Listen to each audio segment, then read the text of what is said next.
Traveling the Vortex.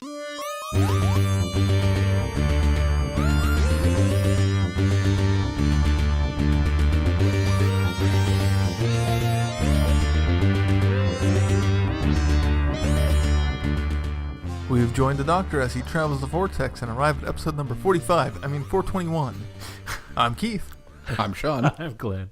How are you guys? I'm well. Pretty good. I thought we shot back in time there for a minute. Not quite. Did you guys have a good week?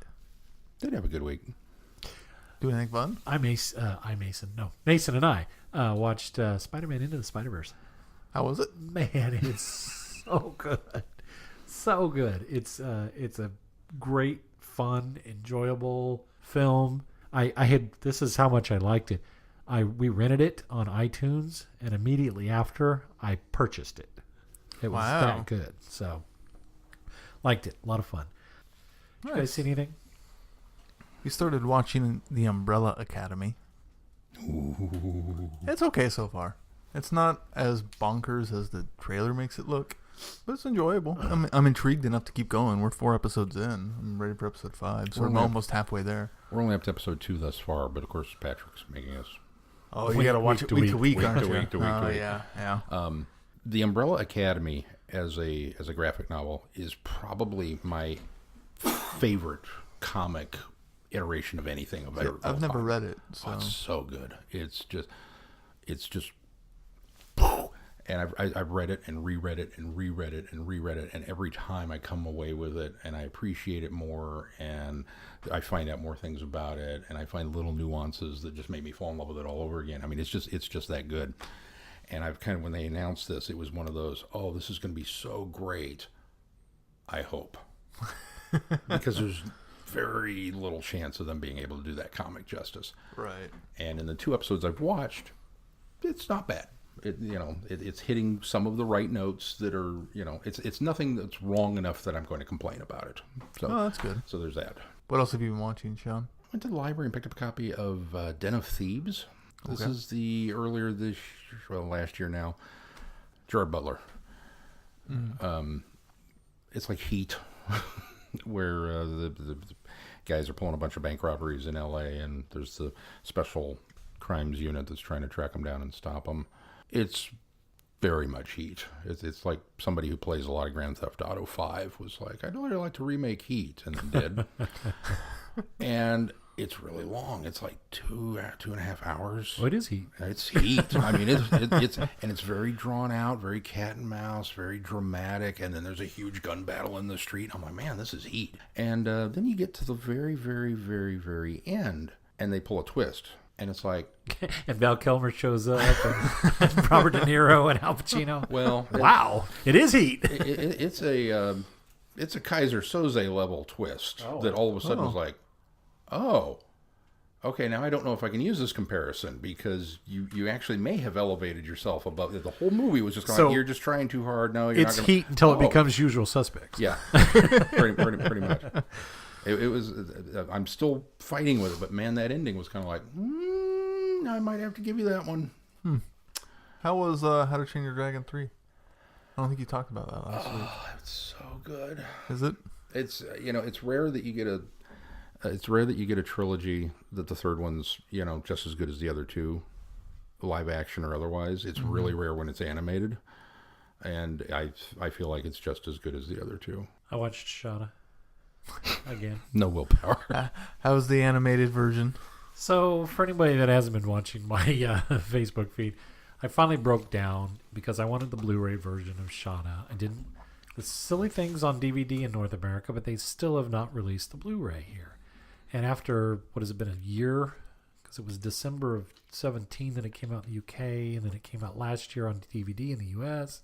I wondered how well the animation would work in it, and surprisingly it works well. It's obviously not seamless because it's live action and animation, but they do a really good job of connecting the two, and they've put a lot of care in making sure that it comes in seamlessly, and I was very, very impressed. It's the same animation company that animated Power of the Daleks. I think they've certainly stepped up their game for this one, although there's arguably much less they had to animate for this story. But it really does. On a certain level, it works pretty seamless. And do you guys remember seeing the clip of Tom now integrated into the story? Oh, yeah. The way it's done is actually also seamless and clever.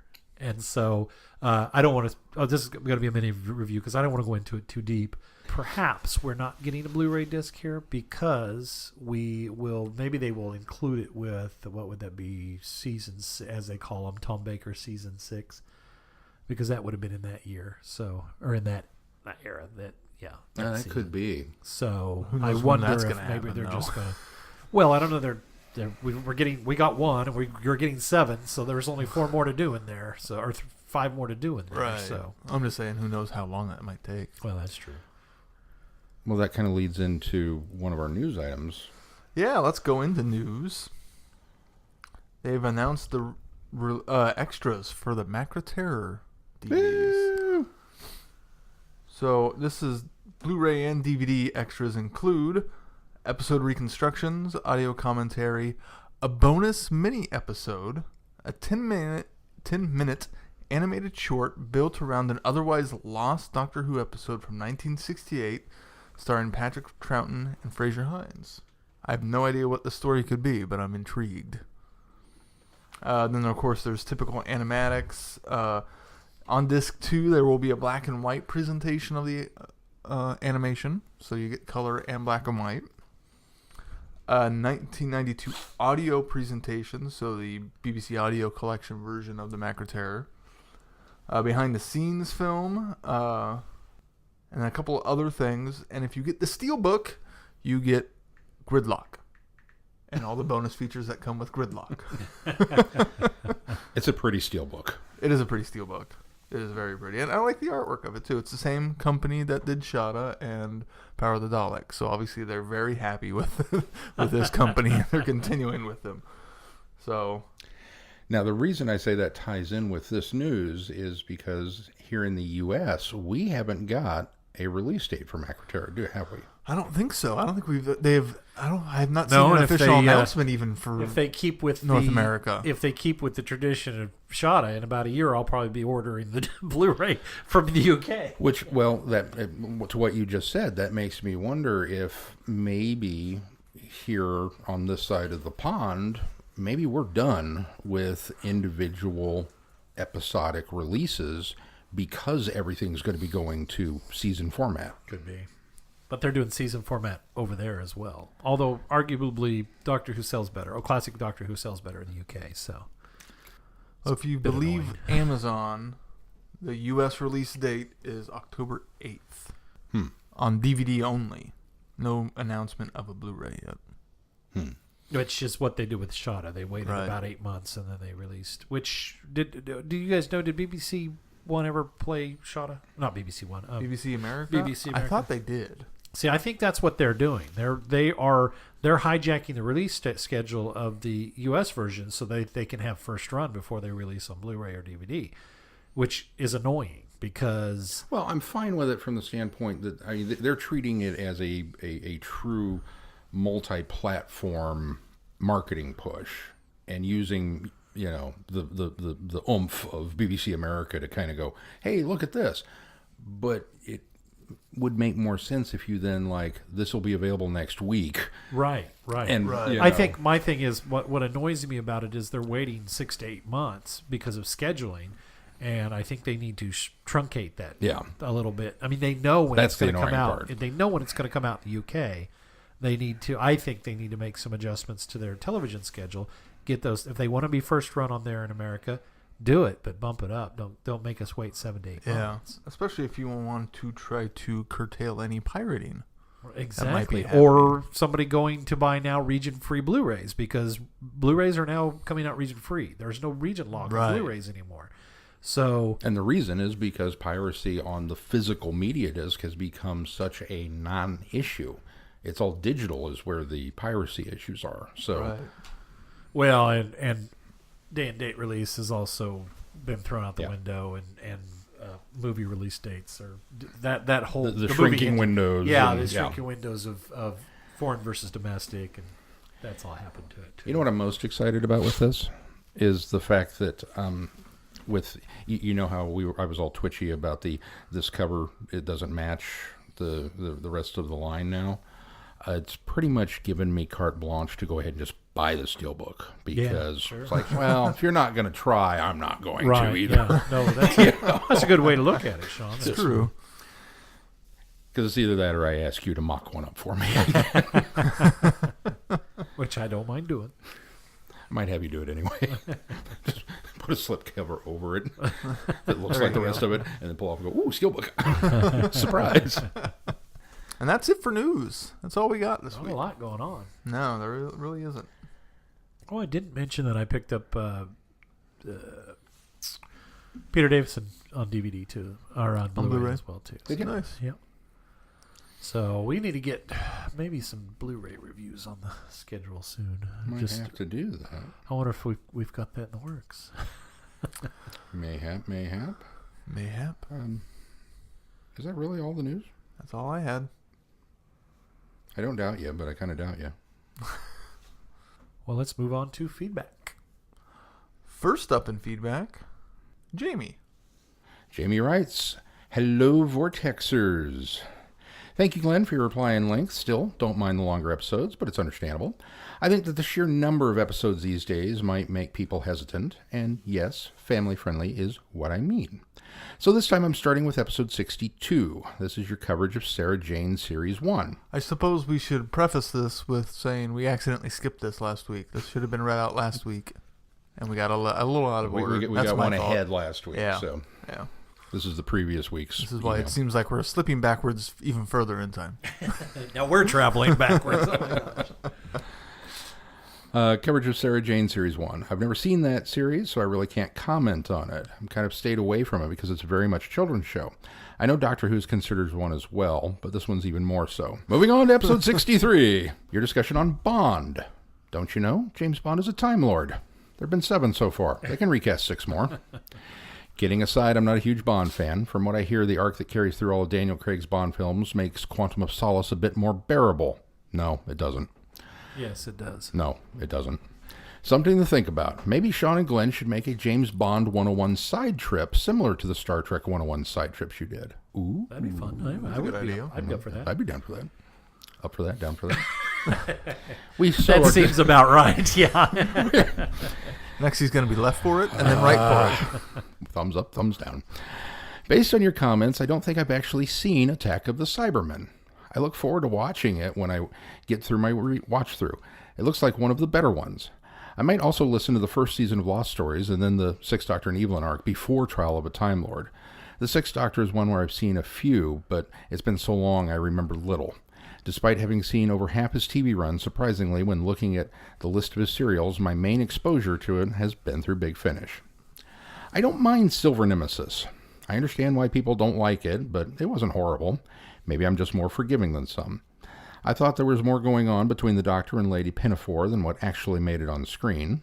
And Silver Nemesis is one that sprinkles hints of the Cartmel master plan through it. A lot of what Cartmel wanted in it was removed through script writing, editing, and so on by J&T. If I remember correctly, this was supposed to bring up the question, Doctor Who? And I think that hurts the story the most with it not being there. Could the Validium show up in the Time War? That might be cool. Yeah. Lady Fancy Pants' mode of making it to the present is actually the work of Fenric, as is the time storm that took Ace to Iceworld in Dragonfire. I agree that Seven and Ace is one of my favorite pairings. The scene you guys mention about blowing up the spaceship is an excellent example. I don't suppose you've completely ignored my instructions and secretly prepared any Nitro 9, have you? What if I had? And naturally you wouldn't do anything so insanely dangerous as to carry it around with you, would you? Of course not. I'm a good girl. I do what I'm told. Excellent. Blow up that vehicle. It just oozes fun. One of you, I think it was Glenn, mentioned that they don't like the Seventh Doctor's version of the main theme. Sorry, but the Seventh Doctor's version and the version that played during Series 4 and the specials are my favorite. Episode 64. Yay, more Big Finish. I just happened to watch the newest, at the time of writing, episode of TARDIS Sauce on Big Finish. For me, I can't sit in a chair and listen. Like Keith, my mind wanders. So yeah, I'll listen while driving, doing dishes, vacuuming, mowing the lawn, etc. I think that apart from the sheer number of available titles, the biggest thing keeping people away from Big Finish is the cost. Fans of shows and franchises tend to be completists. This is why they want to buy every issue or DVD or Blu-ray set or book or film. I've just calculated it, and to get the download versions of each release of the Doctor Who main range from Big Finish, all 247 of them, would I don't know that I want to read this number, would cost a person $2,208.53. The Companion Chronicles range downloads versions, 85 releases currently, would cost $749.20. So just 2 out of 30 Doctor Who related ranges, and for download only, and you're already shelling out nearly $3,000. Your barbershop quartet at the beginning of the episode, or would it be a trio, sounded rather good. However, when you were trying to pick a song, you missed the Doctor Who option, Chattanooga Choo Choo, as seen in Shada. However, you included the Beatles, so that worked. Minuet in Hell. I really wish that the 8th Doctor had gotten better audio stories with the Brigadier than this and Zagreus. And Zagreus is more Paul McGann and Nicholas Courtney than 8 and Brig. There's some good ideas in here. However, the 8th Doctor getting amnesia has already been done multiple times in the BBC novel line. The American accents are exaggerated caricatures. I'm not a fan of the Demons from Hell storyline, despite what they turned out to be, and the whole thing seems rushed. I want to say that this was a rush writing job that had to fill a place of another story, but I'm not certain. I just didn't like it. Invaders from Mars. I enjoyed this one. I've listened to the audiobook of War of the Worlds and enjoyed it. I found that this was just a fun story. It really sounds like McGann is having fun on this one. I think this is where he finally hit his stride as the 8th Doctor on audio. There's things, elements in the story that don't match up with established history, and on first listen, you don't notice them or just think that they're minor errors that editing missed. But as you progress through the 8 Charlie arc, Storm Warning through Zagreus, you find that they're purposely stuck in there. Chimes of Midnight. I really, really like this one. It's a fun mystery, a nice Christmas special, gives us a good background on Charlie. It's very atmospheric. McGann takes a bit of a back seat here, but plays the quiet, subdued Doctor well, especially after the fun romp he had in the previous story. The writer of this is Robert Sherman, who gave us the Holy Terror, Jubilee, and... what's that word again? Scherzo? That one. Scherzo. Scherzo. I cannot say that. From Big Finish, and then Dalek on TV. I have found his stories to be enjoyable on a surface level, and then they get quite deep the more you think about them on a second or third listen. On a side note, he also played the Merca in Blood Tide. Did not know that. Having followed the 8th Doctor through all of his audio adventures, I really feel that not getting a TV series is almost an injustice. However, I've really enjoyed his audio adventures for the most part. He's definitely one of my favorite incarnations. I really enjoy the Aztecs as a story. I think it would be great to return to the Aztecs during the Spanish conquest and meet the Cortes. What are your thoughts on this? Which Doctor Companion team would be best for this? Also, if you could choose one of the period event person in Earth's past, anytime in Earth's history prior to 2018, for each Doctor to visit, what would it be? Are there any companions who you would like to see paired with a different incarnation of the Doctor from their main incarnation? We actually talked about that in the previous episode that you're not quite to yet, Jamie. And finally, suggestion for an upcoming episode, maybe 450 or 500, as part of your 10th anniversary year, would be to go back along your old episodes and maybe create a best of episode. I think that would be fun. That's all I've got for now. Only 352s left at this point. Keep up the great work. Great show, Jamie. I think since Jamie's going through, he should give us a best of. Recommendations. We'll take a of week what off. clips No, he just makes it together. him Clip them cut it together. together. And it'll be like when Lucille Ball came on Three's Company and did a clip show. Jamie could be the Lucille Ball comes in and There sets you up go. all the clips and then plays them. We'll just call it Shades of Grey. There you go. The three of us lie in a coma, and we're going back over the last 7-10 years of our show. Remember when this happened? Wasn't that great? Next up in feedback, William. William writes, Traveling the Vortex, episode 405, podcasting with Don Quixote feedback. Hello, Glenn, Sean, and Keith. Is he just getting to that, or did we? No, he's Did just we getting lose to this? it. Did we lose this? in We the just got it vortex? Wednesday. Okay, so. good. 41 minutes and 55 seconds into episode 405, podcasting with Don Quixote. Glenn remarks, In these kinds of stories, is there any room for the Doctor to be a superhero? I mean, that's what you're looking for, but I think when you make the Doctor a superhero, that we got with the previous Doctors, then you don't get a chance for Yaz to ask intelligent questions. You don't get a chance to develop side relationships and stories as much, and I think maybe that's what's happening. That shift has come off the Doctor being the greatest hero of all time every week, like we are getting sometimes in the past, and that's taking a side seat to better development of the characters in the story surrounding it. I totally agree with Glenn. Just after I began... I was about to say, did I say that or was it Sean? But no, I totally said No, it. you totally said that. If he agrees with if he agrees, then It sounded positive, so it had to have been you. That's true. I didn't say that. Just after I began traveling the Vortex with you guys, there were moments of here we go again, when the Prince of Potholes, aka Sean, identified what he didn't like about an episode. It's become a running gag to ask Sean what he hates about whatever is being reviewed, and at times he's without a doubt a grumpy old man. But then, so am I.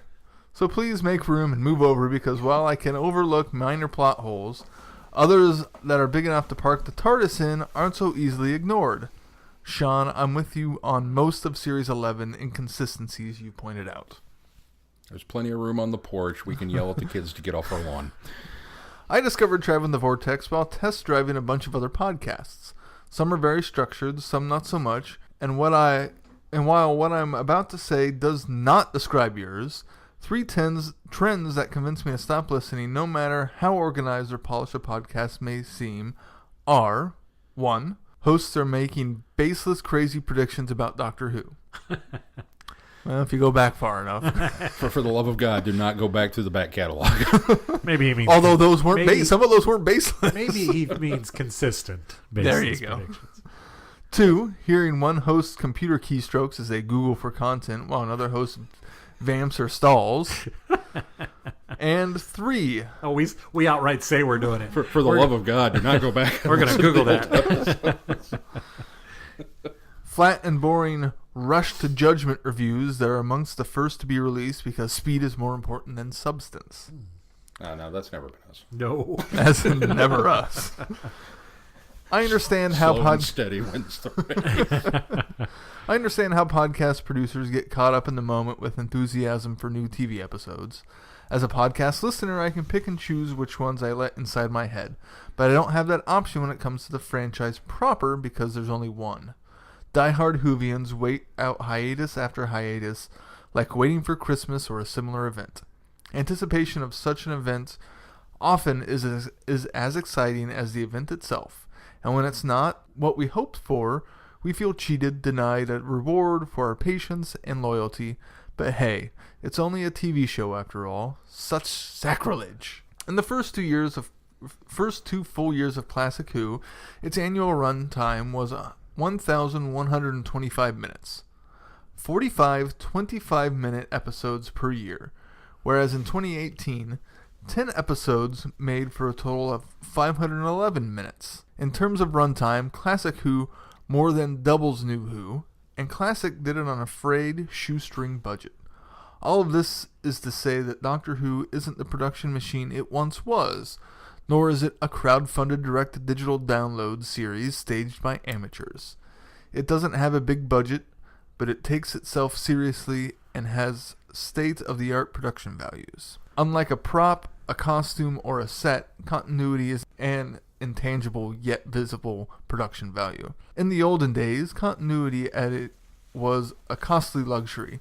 Nowadays, I'd imagine you can do that same job with a desktop computer using pocket-sized portable drives, which is to say there's no comparing Classic and New Who on some levels. Smartphones have probably replaced digital film and instant print cameras. Paper notepads, sketchpads, and other archaic tools once used for character continuity in terms of makeup, hair, and costume. That being said, tools don't ensure continuity. People do. The human element can make fiction plausible, suspend disbelief, permit entry into fantasy, and then promptly destroy it. Wonderfully creative minds construct episodic portals through which we escape this reality, to explore others where fantastic adventures, compelling commentary, and worlds of what if await us. Yet one continuity rough ruins the illusion. It seems scene and plot continuity aren't given the same attention as character continuity. Why? Is there a team whose job it is to call out continuity errors? Is such a daunting task just left to one individual? Inquiring minds want to know. Several sets of eyes may preview Doctor Who episodes before transmission, but ultimately its showrunner is responsible for the good, the bad, and the WTF. Because Chris Chibnall delivered a set of episodes that were unlike what most Whovians expected, he became a scapegoat for of sorts for all that is wrong with Doctor Who.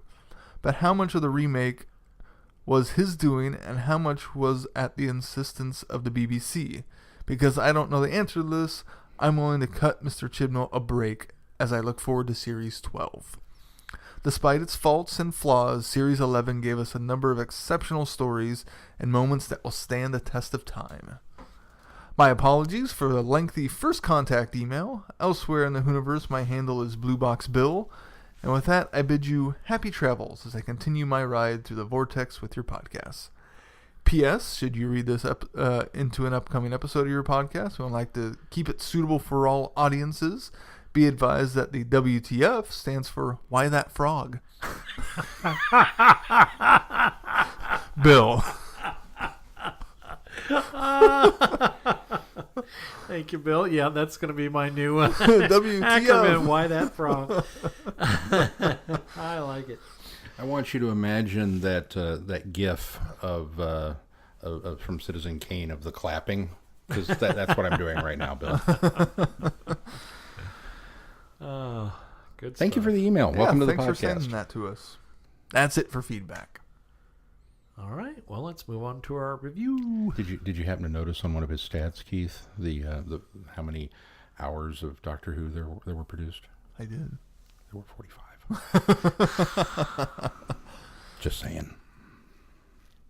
All right, so 45, an anthology. The first story, False Gods. In the blistering heat of the Egyptian desert, Howard Carter and his team search for the tomb of...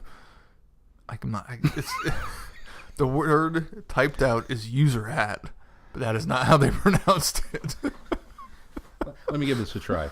Scarab, beetle, pyramid, upside down. Yeah, I don't know. A servant of the god Amun.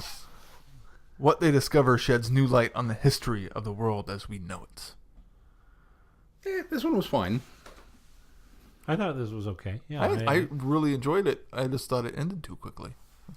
like, Partially because I didn't know it was an anthology. I agree. When it wrapped up, and I thought, okay, well that one's over. Wait a minute, is this an anthology piece? Sure enough, the next one started, and yeah, we were off on another story. But there was so much richness to the story that I felt like they could have really expounded on it and explored it, especially with Jane. And we get the reveal that Jane is a time lady. And then all of a sudden she's, flying her TARDIS into the sun and she's gone. It's like almost a blink of an eye and you miss it. And you get so much setup and it doesn't feel like we get to explore the meat of the story enough. I had sort of wondered if we were going to get her showing up sometime down in the future and finding out that she may be, because the implication was that she was going to do it because she had to dump this thing because it was leaking and it was in bad shape, and he was obviously going to swoop in, rescue her, or materialize in there and take her out just before it crashed into the sun. But she starts what I want to call her suicide note conversation with him about if she goes back, will she, she'll have to face punishment, and it's going to be a pretty extreme punishment. And he says yes. And I sort of wondered if at that point maybe she did something, because it obviously goes into the sun, because they discuss that, but she did something that maybe at the last minute allowed her to escape and she could come back. Because again, I thought the character was an intriguing rogue character situation where it wasn't exactly her fault. No, what a cool idea that these Yeah. are students that accidentally got stranded and had so to and deal with unfortunately, it. because they broke some rules with time in order Right. to Survive. blend in and I mean, survive. yeah. I think that if she had gone back to Gallifrey, I would hope, although knowing the Time Lords and the Council, they probably wouldn't have, but I would have hoped that at least the Doctor could have interceded for her and been able to get her lesson sentences. But I also like, as you said, I felt like the character, the richness of the character was lending to something bigger, and so I think that's why in the back of my mind it's sort of nagging me that maybe this woman could show up again. Right. I did a little scooting ahead, and I didn't see anything that indicates that she's coming back. Nothing on TARDIS Wiki, unfortunately. But we still have, Big Finish Main Range coming out. So, Who knows? Big Finish, if you're listening, we'd like to see you get her out of that situation and see if we can bring her back and explore All those her box character sets more. and companion chronicles and other things that you've got planned. This one would be one that would be all right. Right. Now, perhaps I'm wrong. You took it as a legit suicide at the end, that she... I kind of took it that she rabbited, that she was going to escape. That was my point. Was the way it's sort of set up? He says she's running, and so I thought, oh, she's going to fly off and escape. That's what I thought was going to happen But initially. And the then- TARDIS, just because it was old and broken down and that she couldn't control it and crashed into the Oh, sun. so you think so it you was don't accidental? Okay, I can see Yeah. that. I Yeah, can I see can that see as that well. too, yeah. But I got the impression that she broke off from his because they were flying in tandem, but she broke away from him. Right. And that's when I thought she was going to take off and do a runner. But So, what led me to believe that she took herself on into the sun instead of allowing him to retrieve her was the fact that she started questioning what the consequences would be. And I think she felt that her death with this TARDIS in this sun would have been preferable to whatever the sentence would have been that the Time Lords would have given her. So that's why I went that way. But I am open to the idea that maybe perhaps she was going to do a runner, but things went awry and she wasn't able to control the TARDIS Gotcha. and went Okay. on in. So. I think that's the nice way of the way they wrote it, is it's open to interpretation. You can see it either way. Either she was trying to make a runner and things went wrong, or she sacrificed herself to make sure things go right. Because it is a bit of a bootstrap paradox a little bit, too. Yeah. She very much became a piece of her own Right. future. Yeah. And unfortunately, I think that the one thing that I let them get away with in this story is the whole. Well, the Doctor will have to go back and write the hieroglyphs later, and they didn't Yeah. leave it. And it seems like the first time you see that device used in Doctor Who, it's actually a funny, haha. Okay, that's clever. And then it becomes a crutch. It becomes a crutch, and and even if they aren't using it as a crutch, in this situation, I almost give it a pass because they are building just a 30-minute story. Yeah. But on the flip side, when you continue to use that, then it goes into that whole Bill and Ted joke about going, into the future. And Remind me to go back in time and steal my dad's steal my keys. dead keys. Yeah. Yeah. Remind me to get the trash can. So it becomes that to a point in Doctor Who, and so like I said, I gave them a pass in this one, but I just don't like when they do that. I was also slightly disappointed that, we get this god no one's ever heard of time, or whatever they called her, and obviously that's not a real Egyptian god, and I was kind of disappointed that it wasn't like they needed to go back and fix it so that god never actually happened, but as it is, it should still be there in Earth history, and this just doesn't quite sit well enough with me. I think that's part of that's something they could have explored and dealt with if they would have been a longer story. It also deals with gods that are not Sutek and Yeah, non-Osiris right, gods. not Osiris Yeah. gods. So I thought that was kind of interesting that they kind of shoved that aside. Yeah. And is Carter really going to go ahead and continue to look for I think he actually was the guy who found Tutankhamun, though. right, but is he going to continue to look now that he's been in the TARDIS? Oh, I see mean, what you're saying. you know. Yeah. Why He almost needs his mind wiped or why something. am I going to dig up dead guys from the past when this is going on? I can, yeah. I don't know. There's a lot of holes that are left from a 30-minute format. I agree. I wanted more from this, and I think the nuggets were there. And I understand, the limitations of the format, and that's why it was an all right story. I don't know that it would have worked as a full-blown 2-hour, but I think an hour-long story, you really could have done just a little bit more with it and worked some of those themes and some of those characters a little bit. And I agree with you. I think that the meat of it was, what's her name? Jane. I don't know why I can't remember Jane. I would have liked a scene where, I don't know, something sciencey has to happen while they're fixing the TARDIS, and the companions go run off to fix coffee, and the Doctor and Jane get to have a real heart-to-heart where, she's talking about the pressures of Gallifrey and, getting out on her first field assignment and what it was like and her hopes and dreams. And then this was the first chance. Right. And they crashed, and now she's stuck here, and all her hopes and dreams went up and evaporated, and the Doctor's maybe relaying some of his stuff, and I wanted that moment. Yeah, and, I agree. Unfortunately, get there. You really couldn't do that unless you took this story out of this set, because they were going to do an anthology set. They'd done one for the 5th Doctor, they'd done one for the 6th Doctor, and in this format where they had 4 different stories, this was their turn to do the 7th Doctor. Well, and this was specifically done the 45 for the 45th anniversary. Yeah. Right. So that makes sense as well. And apparently again, they I got don't some mind. big cast, although I don't know how big he was at the time.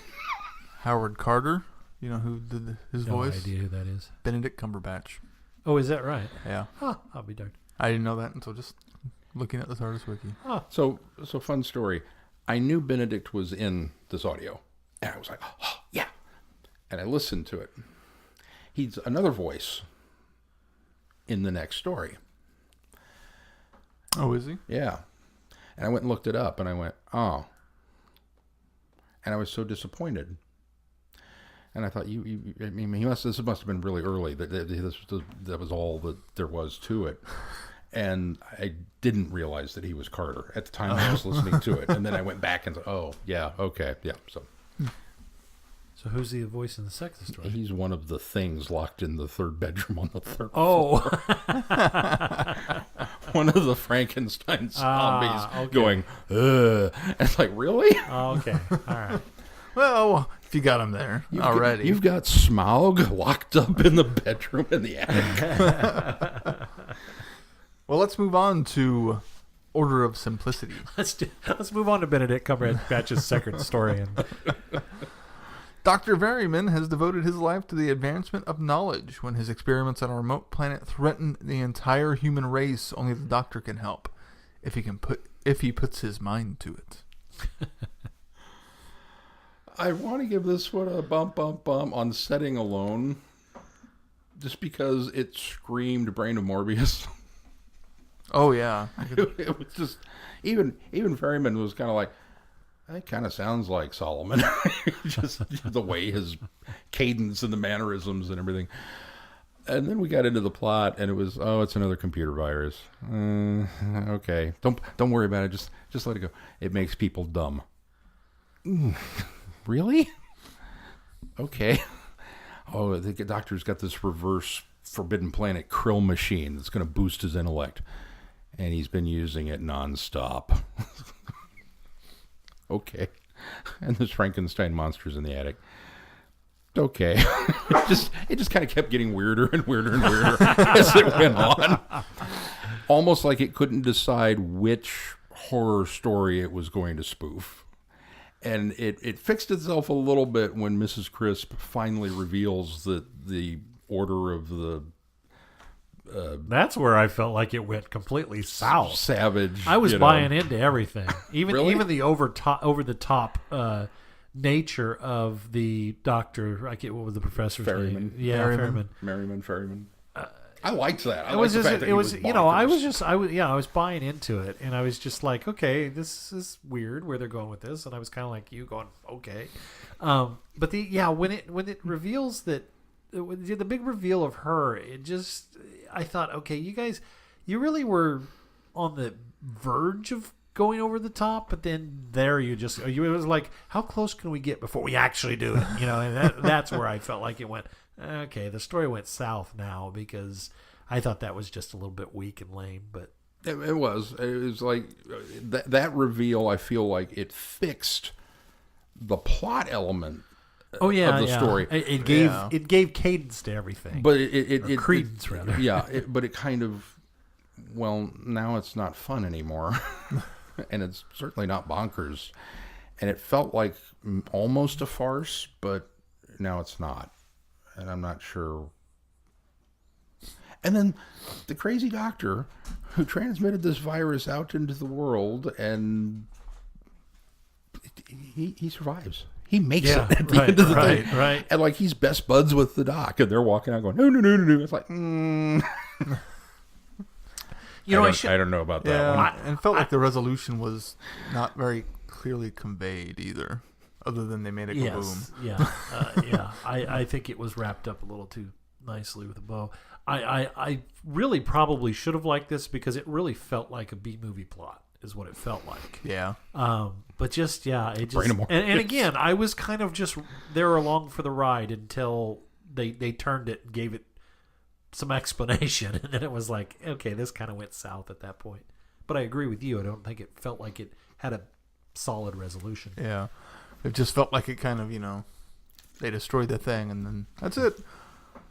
Whereas the last one, I wish there was more of. This one, I was glad it was only 30 minutes. I don't think I would have liked even more of it. It was, Next. This is where I caught the first reference of 45, and it wasn't until I was talking to Keith last week, that he reminded me where the reference was in the first one, was the 45 little figures. And I remembered the IQ drops the IQ to 45. So that's where I picked up and went, okay, there's the first instance of 45. This must be going to be a theme. And then it became a game. That was as far, that's as far as I had listened. And so when we talked about the 45 connection in the first one, then I was like, okay, now it's a game. I'm listening for them. I noticed right off the bat because knowing that it was called 45, when there's 45 figures, I went, oh, okay. And then that didn't really go anywhere, and I was like, oh, well, that's just the convenient hook for the theme of this. So there was only 44. That's the convenient hook for the theme. And then they did it here, and I was like, oh, okay, there's there it is again. And then in the third one, and I was kind of all set to just go, oh, well, that's what's going on. That's just the name of the thing. But then they do bring it around in the... Oh, they really brought it around the last one, but we'll get there. I didn't catch half of them in that one. No, there's too many. Casualties of war. Opportunity knocks in post-war London, but when a tea leaf steals from the wrong woman, it becomes a race against time to discover the truth. Only some truths are best left untold. Bum, bum, bum! I like this one a lot. I quite enjoyed this one. This one was pretty good. Such a heart-tugging ending, too, I thought. Yeah. Nicely done. Nicely placed. And that's what the strength of this is doing the continuity to Ace's family. Yeah. That's where the big strength and the big heart is also. The overall plot of, this guy coming across some forge technology was a nice tie-in to previous stories, and, a nice little plot to get you through it. But, it was enjoyable. I really kind of thought that the guy was going to be a little more... I thought there was going to be more to this guy until it's revealed that he's just really kind of... He's a petty thief that found this device and really ended up in a situation of control that he didn't really have control of. So I was pleased to know that this wasn't some, extraterrestrial that's come to Earth that's using technology. I thought it was nice to learn that he's this average guy that happened to come across this stuff that he got his hands on. So I thought that was a nice element to it too. And it was cool to bring the Forge back as proper villains, that they're still out there in some way, shape, or form, and wreaking havoc, doing what they do well. This was another one that I felt like I'd have been okay if this had been an hour long. That it would have been nice to have more interplay between Ace and her family. One where I thought it was just the right length. I thought there was enough story and plot for only 30 minutes. I didn't feel like anything was rushed at all. I didn't feel like anything was dragged out to try to get it longer. And I think if we went an hour, things would have felt dragged out too much. I don't know. I think because for me the magic of it is the handful of scenes where Ace and her mother are together. But See, I think there's only like what, 2. But see, and I think that's the magic that of was it. the Is balance. there is yeah. only I a think little you bit. could have overdone it. You certainly could have overdone it, Especially on the heels of, well, I mean, distant heels, but after Fenric, I mean, it's revisiting her as an older child than she was in Fenric. So it's kind of, you'd only want a little bit of interaction there as opposed to, it being heavy-handed and Ace having a big influence on her mother before she was ever born. And that would have been, I think, too much. Yeah. And I like you guys said about the guy that stole the stuff. I like the fact that it wasn't some big alien influence in Ace's family history, that it wasn't some, meddling that she was always destined to be a part of the Doctor, that it just kind of happened to be, this weird thing that was going on that didn't really, nothing focused on her at all. Nice change of pace for. Yes. It really was, yeah. Because you can They imagine. didn't go Moffat with it. Right. When she walked in the room, it was like, oh, as if to, why is it always got to be this? And then to come to find out, oh no, it's not about you at all. What did you think about the Doctor's not revelation with Hex? That he didn't get around to saying what he was going to say, that there's more there. Yeah. I thought that was interesting that they went and brought it to that point, because I kind of thought, okay, here we're going to get some information that's going on, and then they pulled back from it, and I thought, wow, okay, we have to wait a little bit longer on the Hex reveal or the information that the Doctor knows about him. So when Hex asks him, he says, you were lying, weren't you? But how were you able to do that with that was just a Time Lord trick. Is Hex completely just giving the Doctor a convenient out, going, yeah, yep, right, totally. Oh, I think so. Or is there something to it where he was like, well, no, I was going to say this, but yes, I was going to lie about this? Was he able to? Is there a certain amount of truth maybe to? I got the impression from the Doctor's performance that he was just letting Hex believe that he was going to lie. Yes, Okay. exactly. That's the way I took it. I think so too, but Yeah. sometimes it's best not to say anything. And how does I've just also found it really hard to believe that Hex didn't know what VE Day was. Or, yeah, I kind of thought so too. It felt like well, we got to explain it just in case there's a kid listening who hasn't learned this yet. 'Cause he's pretty contemporary. He's not from far future or anything. So He's from future, but not far future. Yeah, that's what I'm saying. He's not far future where it'd be long enough that 2021. Yeah, they wouldn't have. I just I have a hard time believing they still wouldn't 23rd, believe it. 24th century. I can see them that the further away you get from it, the further you get away from remembering exact years or dates, or Right. even things that it's referred to as like VE Day or VJ Day or D Day or things like that. So I think that if he had been from far future, I could excuse it, but I agree with him being more contemporary future. I just didn't feel And like 2021 was when he met the Doctor. He was born in 98, according to TARDIS Wiki. Well, still, but I was a millennial.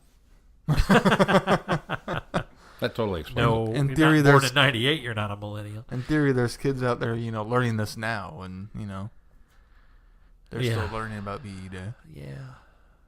Especially, if he didn't remember something that was maybe a foreign word to him. I can But understand that's- him that's- not that's understanding on the his- dates. That's on his soil, Yeah. that was recent for them. So At least knowing the phrase and what VE Day stood for, Yeah. not necessarily knowing, it's this date. I didn't know the date until they said it was VE Day. Oh, okay, now I know what you're talking about. Right. But the fact that he didn't even know what VE Day was in addition to the date just seemed too big of a pill to swallow. And it's a nitpicky thing, but he's a smart dude too.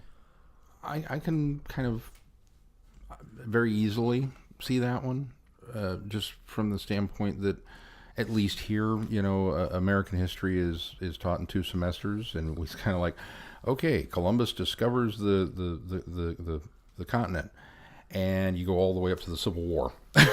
That's one. Yeah.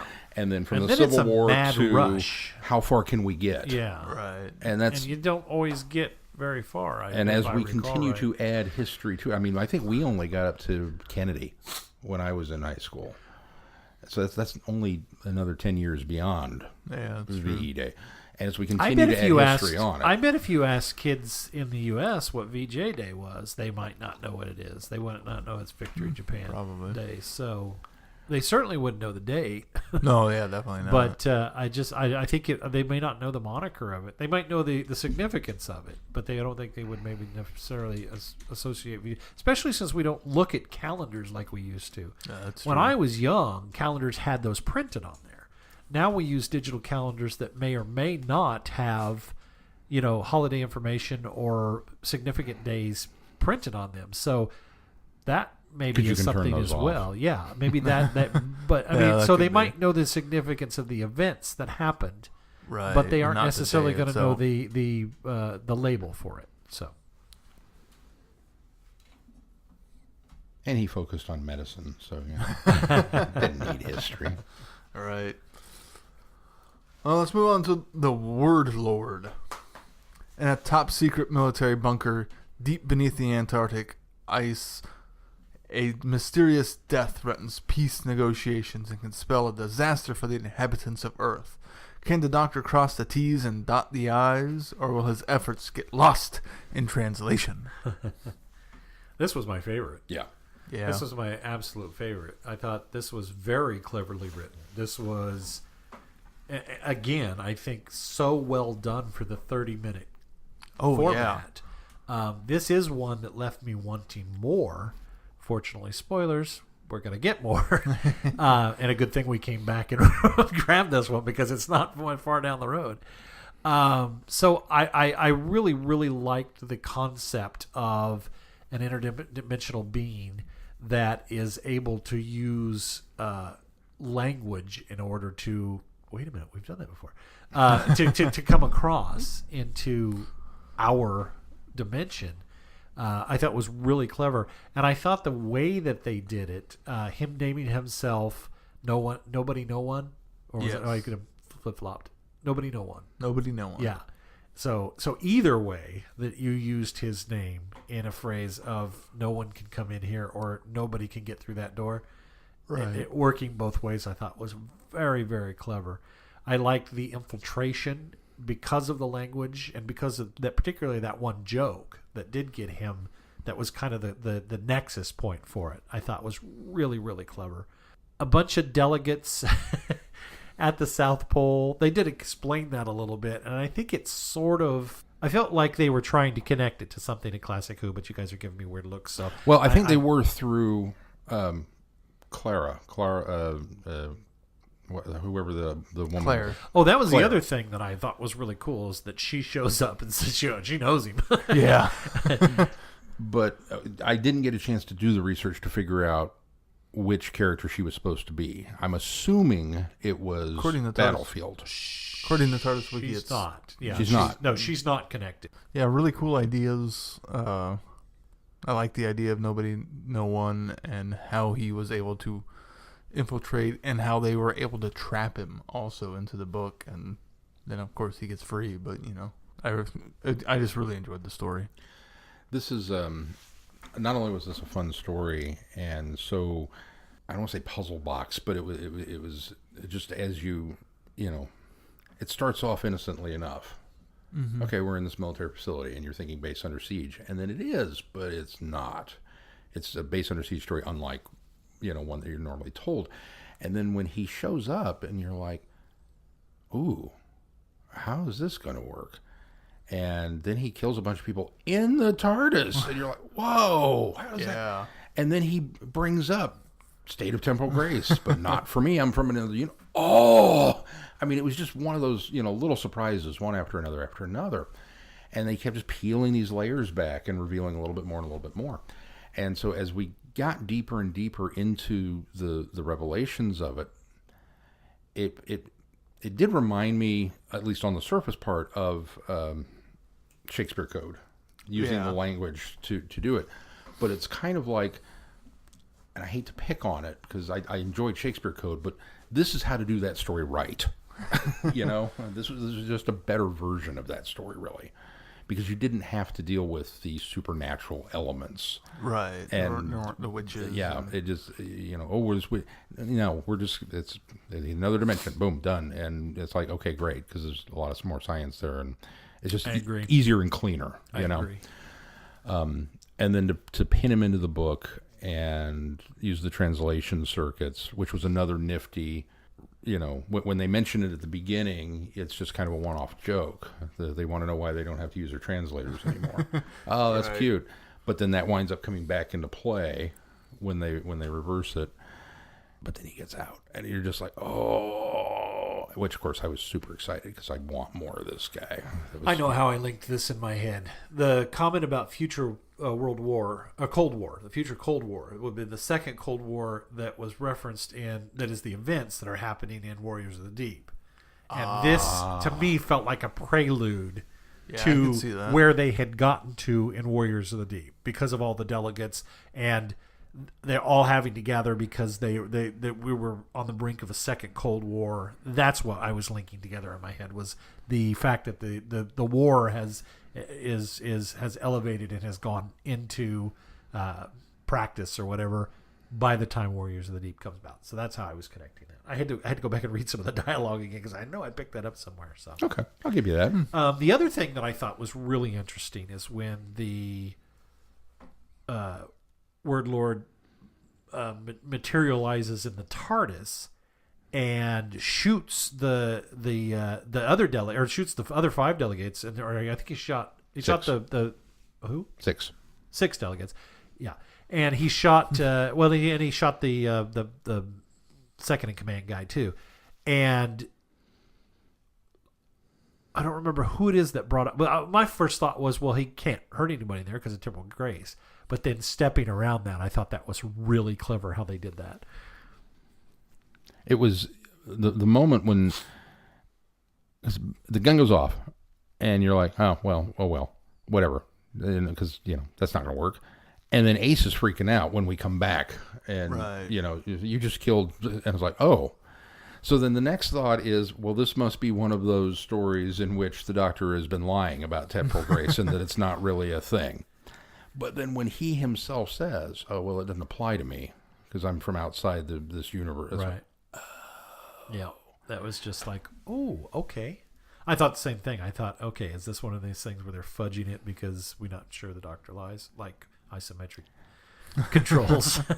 Well, and there were so many when we're getting the tour of the facility and they're explaining how secure it is and that we wipe everything after so much time and we do this and went on and on and on and on with these security procedures, and you're just like, why do I need to know all this stuff? Well, because we're getting there. Yeah, right, this is all going to come back into play later, and then it does. Oh man, this was so cool. And he did such a good job tying it all back in. Yeah. So there were no dangling threads. There were no. It is a puzzle box. It's just a nifty little. It's like Time Heist, but. What else has Stephen Hall written? Have we had anything from him before? Nothing else yet. Wow. So more coming. Nothing else yet that we have reviewed, or he hasn't written anything else yet? Nothing else that we have reviewed. He's written one other story that we have not got to. Which one? Death in the Family.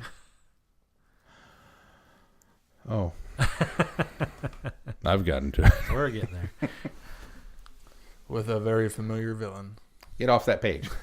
Get off that page. The other page told it to me. That's why I said spoilers. He's coming, because that was the first thing I did was look up with the word Lord. Well, good. Anything else you guys want to talk about these 4 stories?